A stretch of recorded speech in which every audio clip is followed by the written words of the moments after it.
அரசியல் தலைவர்களின் பரப்புரையால் தமிழ்நாட்டில் தேர்தல் களம் விறுவிறுப்படைந்துள்ளது.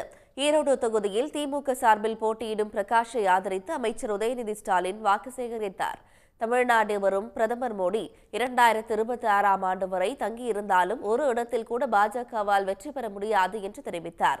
திமுக அரசின் திட்டங்களால் அனைத்து தரப்பு மக்களும் பயனடைந்து வருவதாக கூறிய அவர், ஒன்றியத்தில் இந்தியா கூட்டணி ஆட்சி அமைந்த பிறகு பெட்ரோல் டீசல் சிலிண்டர் விலை குறையும் என்றும் தெரிவித்தார்.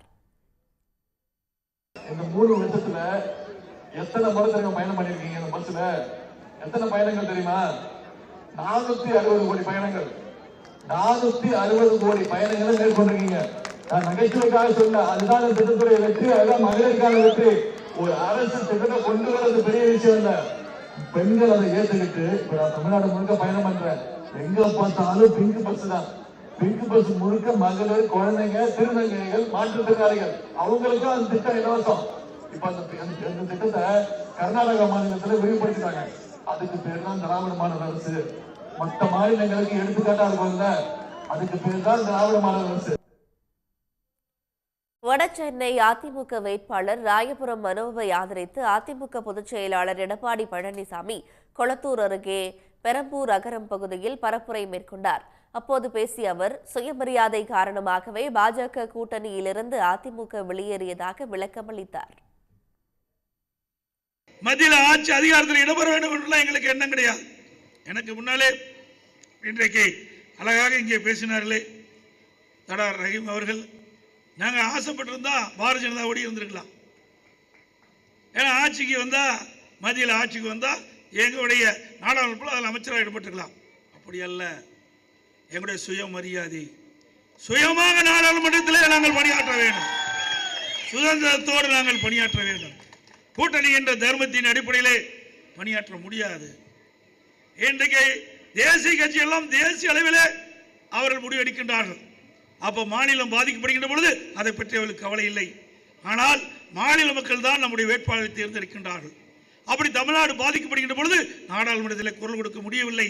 அதனால மக்களிடத்தில் நமக்கு ஒரு கோபம் ஏற்படுகிறது. அதனால் பாதிப்பு நமக்கு. அதனாலதான் நாங்க கூட்டணியிலிருந்து விலகிட்டோம். கடலூர் தொகுதி தேமுதிக வேட்பாளர் சிவக்கொழுந்தை ஆதரித்து அக்கட்சியின் பொதுச் செயலாளர் பிரேமலதா விஜயகாந்த் வாக்கு சேகரித்தார். அப்போது பேசிய அவர், அதிகார பலம், பணபலத்தால் வெற்றி பெறலாம் என்ற பாஜக கூட்டணியின் பாச்சா தமிழ்நாட்டில் பலிக்காது என்று சாடினார். ஆட்சி பலம், அதிகார பலம், பண பலத்தை கொண்டு உங்களை எல்லாம் பார்க்க வருவாங்க. யாரு? மச்சானும் பச்சானும். ஆனா இந்த பாட்சா இங்க செல்லாது அப்படிங்கறத தேர்தல் முடிவுகள் அவர்களுக்கு நீங்கள் நிரூபிக்கணும். ஒரு கட்சியில மச்சான் வராரு, ஒரு கட்சியில பச்சான் வராரு.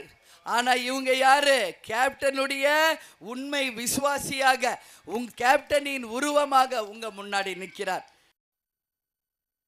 10 ஆண்டுகள் ஆட்சியில் இருந்துவிட்டு கச்சத்தீவு பிரச்சனையை தகவல் அறியும் உரிமை சட்டத்தின் கீழ் தெரிந்து கொண்டேன் என்று நாட்டை ஆளும் பிரதமர் சொல்வது கேவலம் என்று நாம் தமிழர் கட்சியின் ஒருங்கிணைப்பாளர் சீமான் தெரிவித்துள்ளார். கிருஷ்ணகிரி வேட்பாளரான வீரப்பனின் மகள் வித்யாராணியை ஆதரித்து பிரச்சாரம் மேற்கொண்ட சீமான், மணிப்பூர் கலவரம் குறித்து ஆர்டிஐயில் தகவல் தருவீர்களா என்று கேள்வி எழுப்பினார். கச்சத்தீவு பிரச்சனையை தகவல் அறிவு உரிமை சட்டத்தில் தெரிந்து கொண்டேன் என்று ஒரு நாட்டை 10 ஆண்டுகள் எல்லா அதிகாரத்தையும் வைத்தாண்ட ஒரு தலைவர் சொல்வது கேவலம்.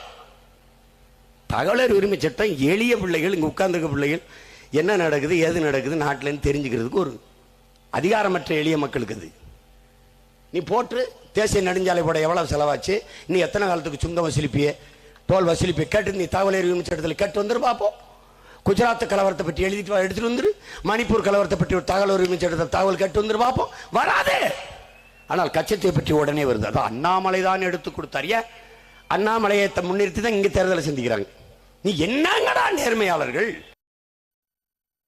வடசென்னை பாஜக வேட்பாளர் பால் கனகராஜை ஆதரித்து வண்ணாரப்பேட்டை MC சாலையில் பாஜக சட்டமன்ற உறுப்பினர் வானதி சீனிவாசன் பரப்புரை மேற்கொண்டார்.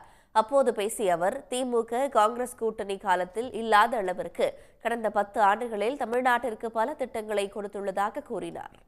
உடனுக்குடன் செய்திகளை தெரிந்து கொள்ள சன் நியூஸ் பெல் ஐகானை கிளிக் பண்ணுங்க.